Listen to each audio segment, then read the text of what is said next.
Amados irmãos, eu saúdo a amada igreja na graça e na paz do Senhor Jesus Cristo. Está todo mundo vendo aquele texto ali? Amados irmãos, o que eu vou falar para vocês hoje, vocês nunca ouviram, nem eu tinha escutado. Não está no Google, não tem nada escrito. É uma visão que Deus me deu. Uma visão sobre o dízimo. Foi tão forte na minha vida essa visão. Eu estava na praia do Iguape. Sempre que eu vou ao Iguape, eu caminho de manhã, tipo 5h30, 6 horas, eu saio caminhando sozinho e conversando com Deus. Em outubro, eu estava lá. E na minha caminhada, eu não sei se acontece isso com vocês pregadores, de repente vem na mente um versículo, e o versículo fica, e você não consegue desvencilhar o versículo da sua mente. Acontece isso com vocês alguma vez já? O versículo chega e você não consegue parar?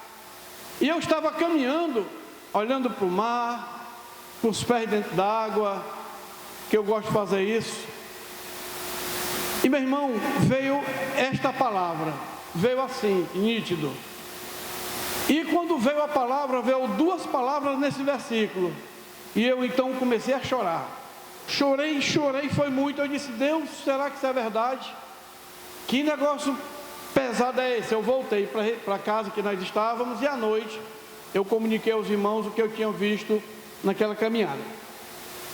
Vamos orar. Santo Deus e Pai, colocamos a nossa mente cativa à Tua palavra.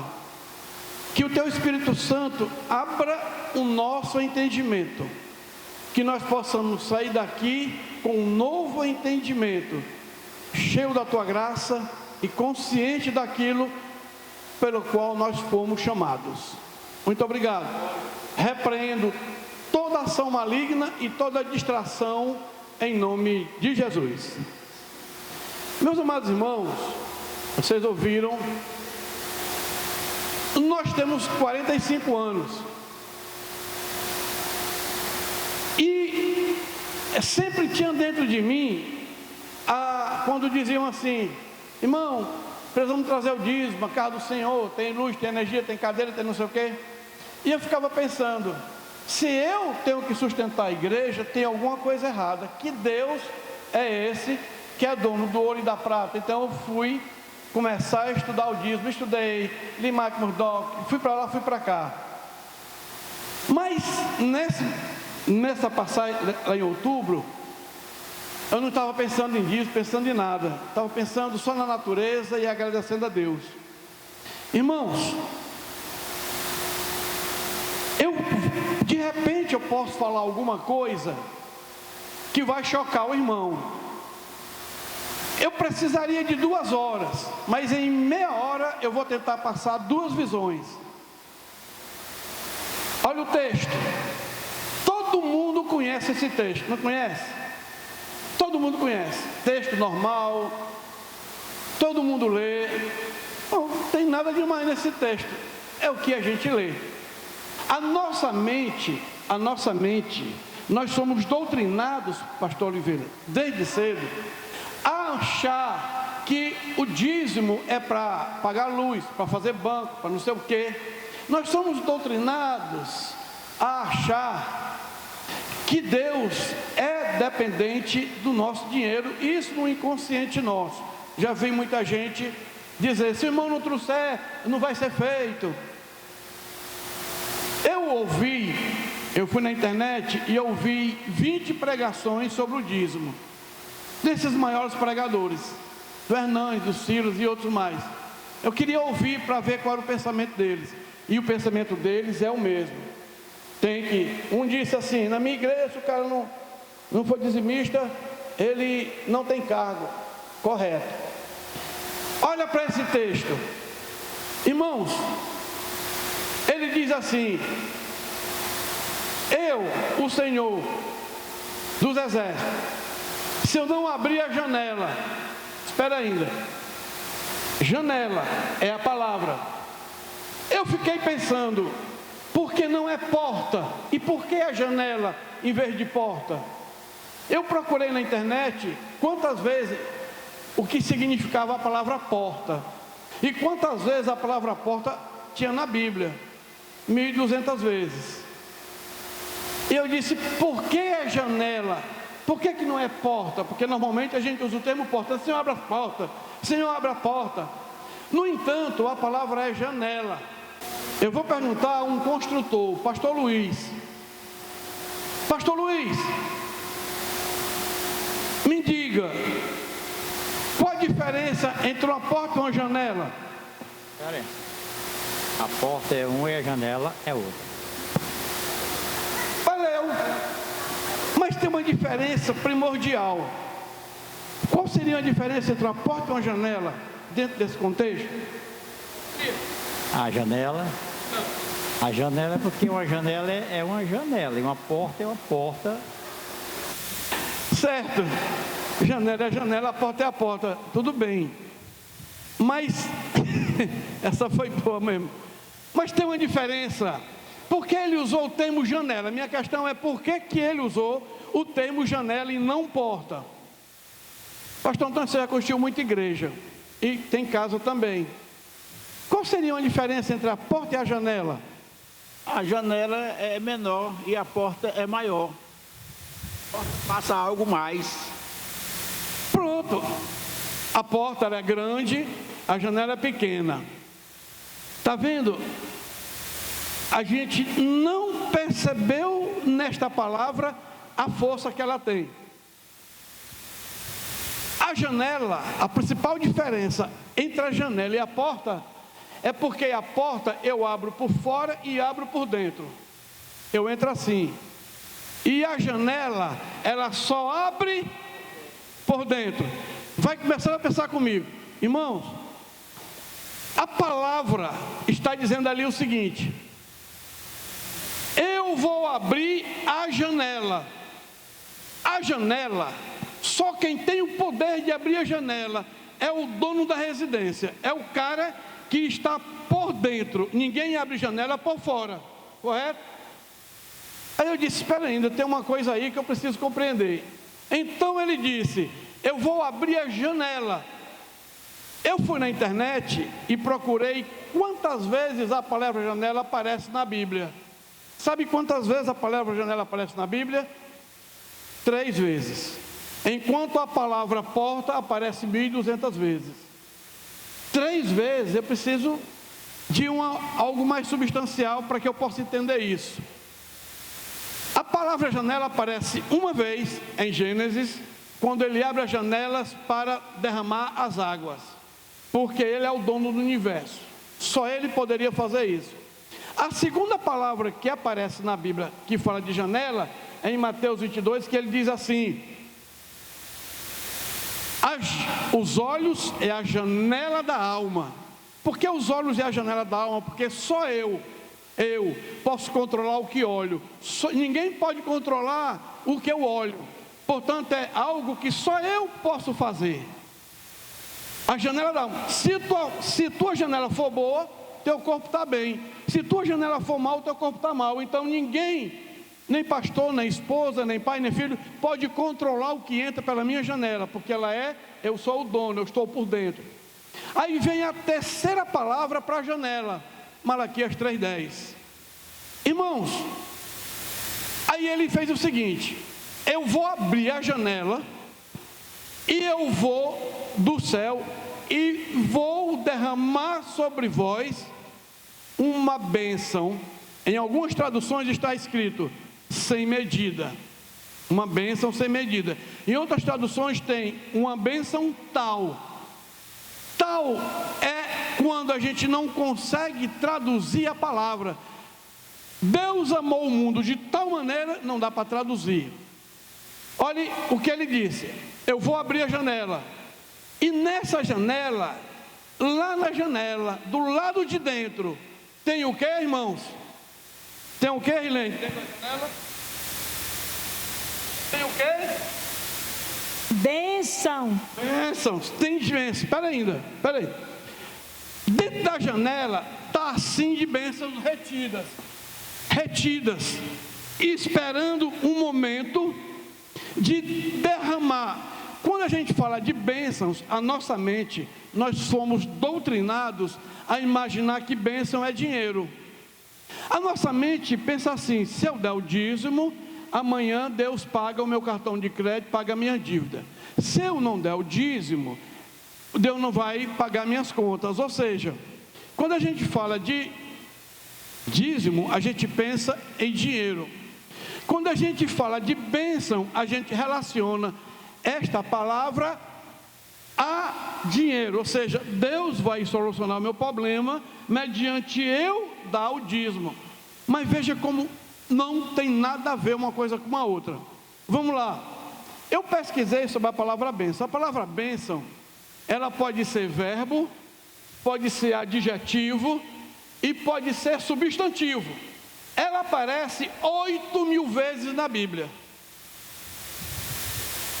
São 8.000 bênçãos e mais outros versículos. Eu disse: espera ainda. As pessoas costumam dizer assim: Deus abençoou o irmão foi abençoado, ou como Deus é bom, Deus abençoou o irmão. Vamos compreender isso aqui. Tem uma janela e ele disse: eu vou abrir a janela, mas eu só vou abrir a janela mediante uma atitude humana. Qual é a atitude humana que abre a janela? É o dízimo. Pastor Liel, eu não sou dizimista, mas eu sou cara de oração, pedindo para Deus me abençoar. Partindo desse princípio, Deus vai abençoar? O dízimo Vai abençoar? vai. Não, porque ele está dizendo, ele só pode abençoar se eu der o dízimo. Vamos ler o texto. Espera ainda, vamos ler o texto. Eu quero ser bem devagar, porque não é fácil de compreender. Trazei todos os dias uma casa do tesouro, para que haja mantimento. E depois que você trouxer, está aqui, eu trouxe. Só que a palavra mantimento, no grego, não é dinheiro. Porque quando ele se refere a mantimento, ele se refere a uma tribo que não trabalhava, que não tinha herança, que não plantava. Logo, essa tribo, ela tinha intimidade com Deus. Intimidade com Deus, pega a palavra. Mas essa tribo só podia sobreviver se alguém mantivesse eles. E era com mantimento. Tinha dinheiro? Também tinha. Mas ele disse: traga para mim. Porque se você trouxer, eu vou abrir a janela. Irmãos, Deus, o que é graça? Graça é o favor imerecido de Deus. Tá certo? Nós fomos salvos pela graça de Deus. E bênção é favor de Deus imerecido. Irmãos, todos os versículos que tem a palavra bênção, ele está atrelado a uma condição de obediência. Todo versículo que tem a palavra bênção, ele está atrelado a uma atitude humana. Por exemplo, Deuteronômio 28, do versículo 1 ao versículo 14, ele diz: se, a palavra se em português, se, talvez, é preposição. A gente tem que entender um pouquinho de português para compreender a Bíblia. É preposição de condição. Você me pede uma coisa, eu digo: se você fizer isso, eu lhe dou. O se, ele faz a ligação entre o sujeito da primeira frase e a ação do sujeito da segunda. Deuteronômio 28, de 1 a 14, ele vai dizer: se ouvires a voz do Senhor atentamente para cumprir tudo quanto está escrito, bendito será, bendito será, bendito será. do versículo 16 ao 64, maldito serás, maldito será.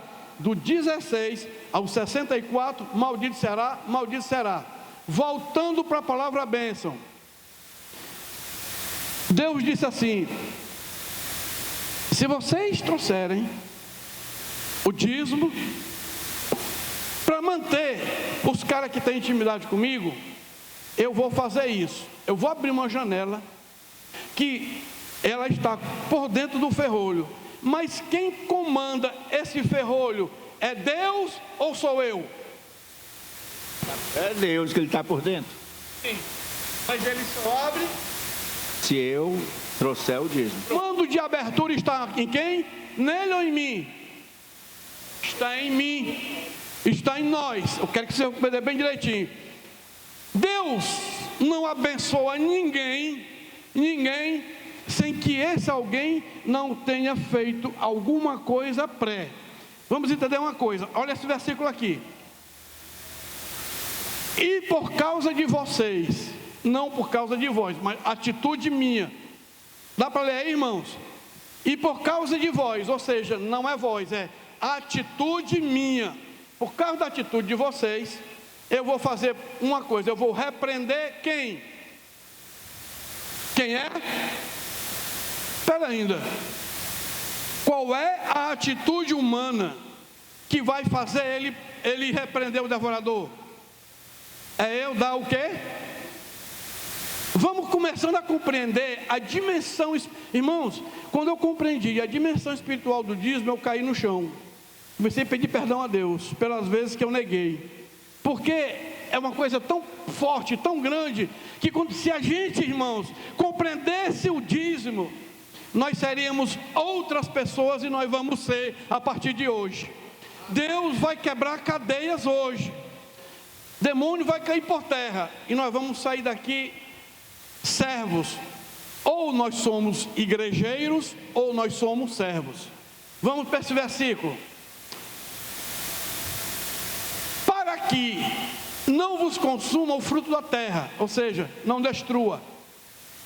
A vide do campo não vos será estéril, prosperidade, diz o Senhor.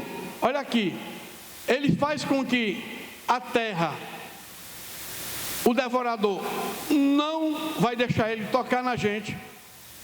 O fruto da terra não vai ser destruído.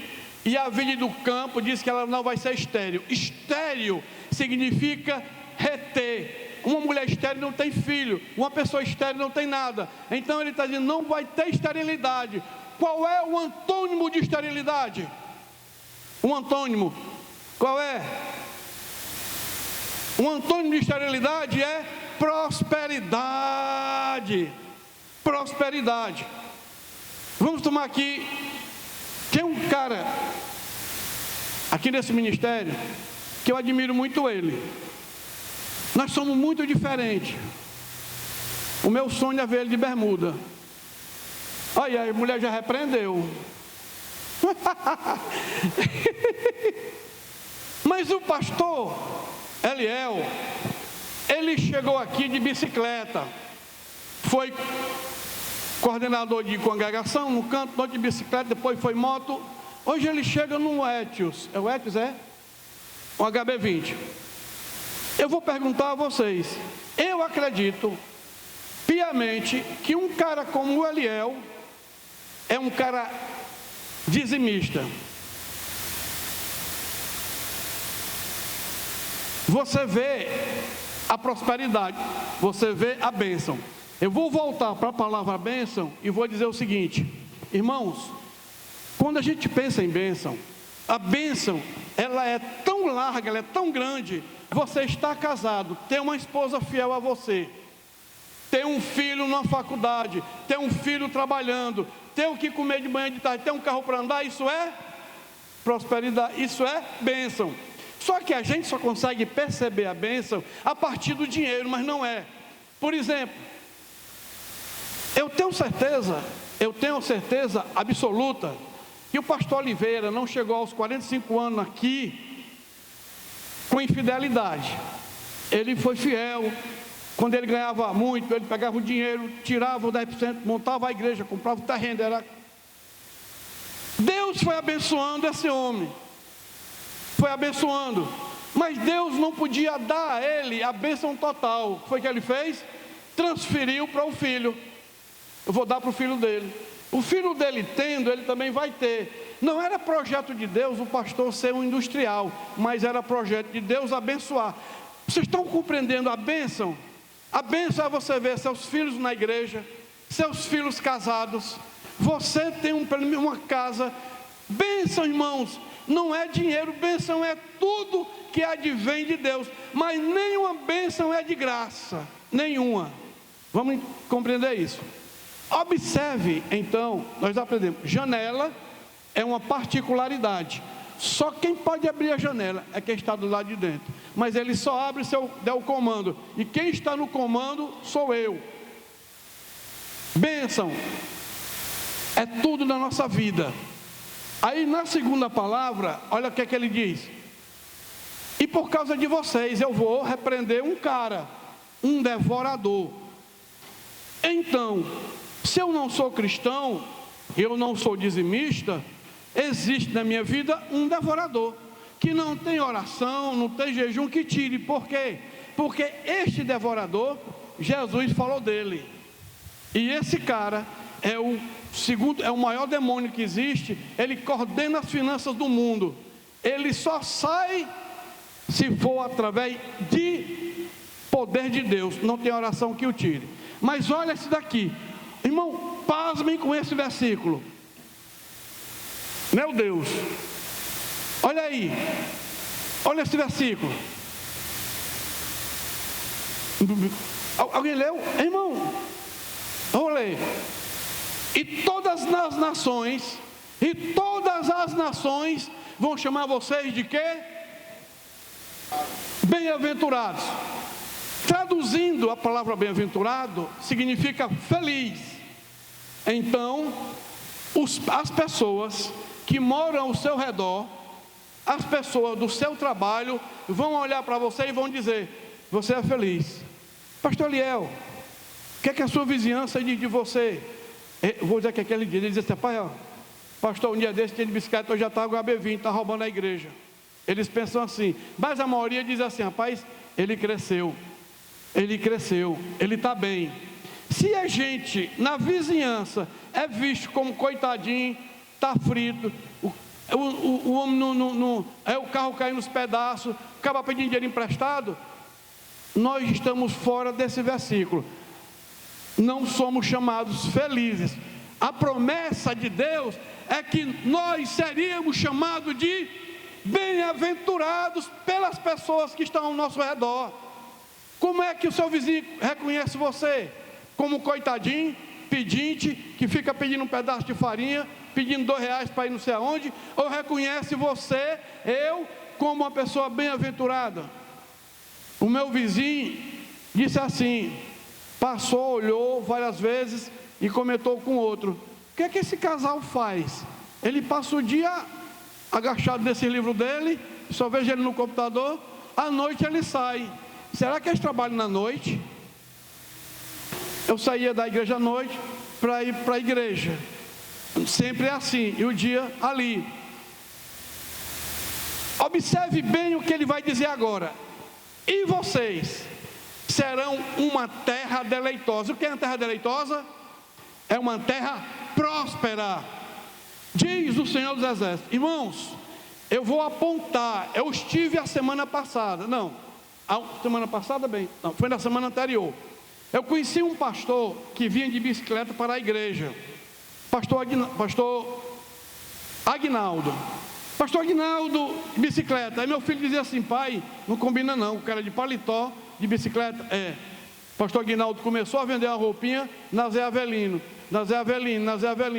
Hoje o pastor Aguinaldo tem uma casa que custou 1 milhão, de 3 pisos, com elevador, e comprou um sítio no Paracuru, uma quadra todinha, era um hotel. Ele comprou um hotel só para ele.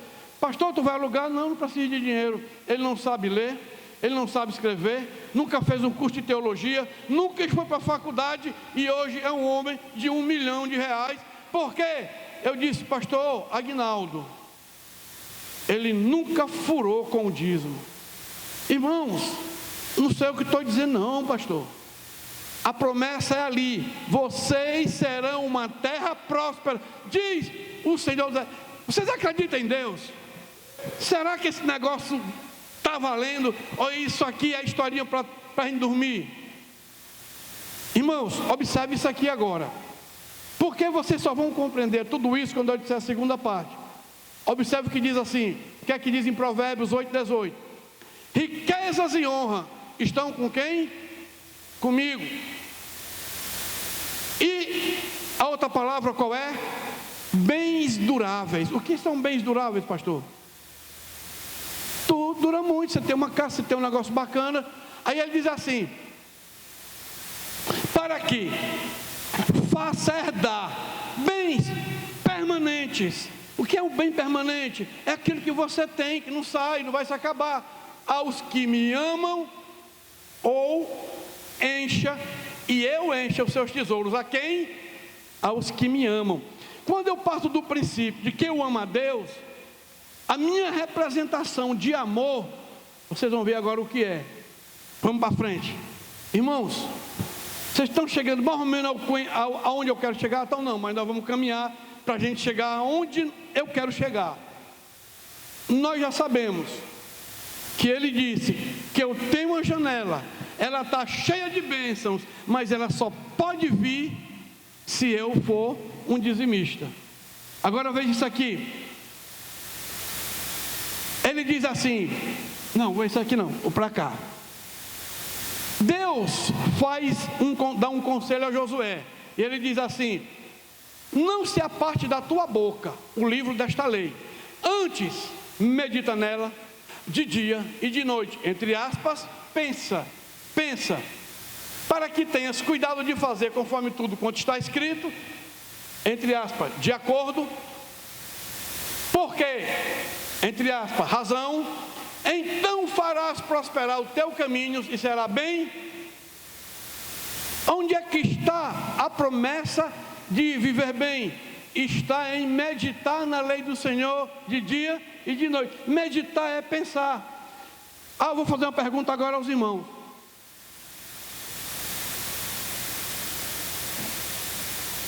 Pergunta número 1. Eu estou cortando aqui por causa do tempo.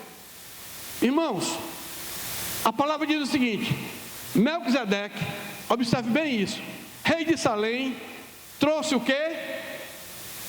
Trouxe o quê, irmão? Está aqui? Pão e vinho para um homem. E ele disse, abençoou ele a Abraão e disse: bendito seja Abraão pelo Deus Altíssimo que possui os céus e a terra. Bendito seja Deus que entregou os teus adversários nas tuas mãos e tudo quanto deu. Abraão fez o quê? Abraão deu o dízimo de 9 guerras. Eram hoje milhões, 100 milhões de ouro, de prata. O Abraão deu o dízimo a um cara chamado Melquisedeque. Mas ele só deu o dízimo porque primeiro o Melquisedeque fez o quê? Pão e vinho. Ninguém é abençoado se não abençoar. O pastor Oliveira tem a mania de dizer: crente de mão fechada não recebe bênção. É uma verdade. Aí eu vou fazer uma pergunta a vocês: pastor, se quando Abraão deu o dízimo a Melquisedeque, tinha igreja? Não. Espera ainda, tem uma coisa errada. Tinha lei mandando? Não. Irmão, tem um erro bem aí. Se Abraão deu o dízimo e não tinha igreja, pastora velha, então o que é o dízimo? O que será o dízimo então? Não tinha igreja. Mais na frente, o Jacó diz assim: Senhor, eu vou botar aqui uma pedra e vai ser a tua casa. E tudo quanto tu me deres, eu darei o dízimo. A quem? Não tinha igreja. A quem? Irmãos, olha a grande sacada que Deus me deu. Dízimo não tem nada a ver com igreja, não tem nada a ver com luz. Deus não criou dízimo para pagar luz, para fazer isso. Aqui é subsequência. Olha o que é o dízimo. Próximo slide. Se não há igreja instituída, então o que é o dízimo? Fala, meu Deus, Dinaldo, o que é o dízimo? Vamos deixar, irmão, não vamos boiar, tem nego boiando, vamos baixar. Nesse caso, o que é o dízimo, Eliel? A 10ª parte eu sei, mas olha o slide. O dízimo é isso aí, irmãos, relação íntima entre eu e Deus. Ninguém que não tem intimidade com Deus não é dizimista, Eliel. Por que tu é dizimista? Porque desenvolve uma intimidade com Deus. Tu ora, tu vai não sei para onde, sobe um morro de perna para cima, desce correndo. Quem não tem relação íntima com Deus não é dizimista, pastor. É impossível.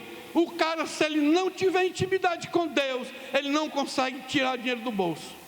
Porque não tem nada a ver com igreja, não tem nada a ver com pagar, tem a ver com intimidade, eu e Deus.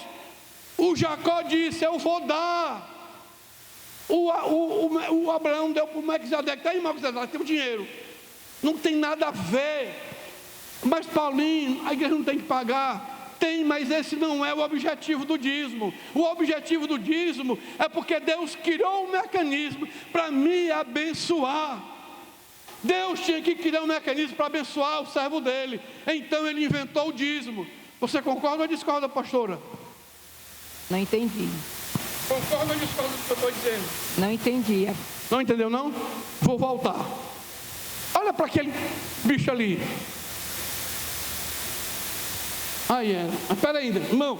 Se a pastora Darquinha não compreendeu, tem muita gente também que não compreendeu. Porque isso aqui não é fácil de compreender, porque é uma contracultura. Eu estou ensinando uma coisa que não é normal a gente praticar, que nós temos um ponto de vista contrário. Não é fácil compreender isso, porque nós estamos atrelados ao dízimo da luz, mas Deus não quer. Deus é dono do ouro e da prata. Ele quer que eu viva bem, Ele quer que eu tenha bens, e se eu tenho, eu mantenho uma igreja, pastor Antônio. Não, mas o dízimo não é para manter a igreja, é para me manter. E obviamente, Eliel, se eu tenho, o que é que eu vou fazer? Eu vou dar. Vou voltar, pastor Darquinho, 2 versículos para você compreender. Amados, vamos voltar aqui. O que Jesus pensa? Não, eu quero chegar bem aqui. O Melquisedeque recebeu o que do Abraão? Não, ele deu o pão e vinho. Mas ele recebeu em troca o quê? O dízimo. De quantas guerras? 9. Tinha igreja? Tinha uma ordem dizendo deu dízimo? Não.